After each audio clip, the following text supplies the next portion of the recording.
ፈተውት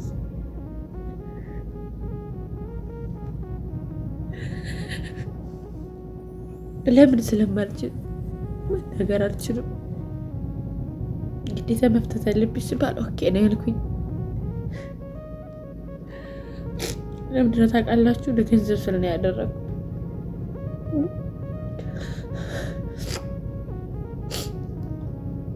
በጣም ውስጤን ቅር ይለኛል። እንደዚህ ባዶ ሲሆን በጣም ውስጤን ቅር እያለኝ ነው እንደዚህ መሆኑ።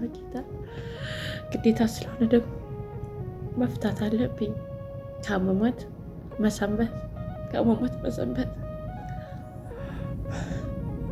ያው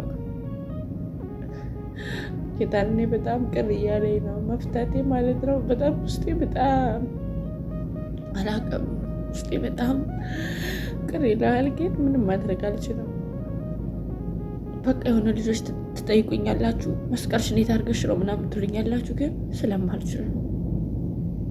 ግዴታ መፍታት አለብሽ ተባልኩኝ።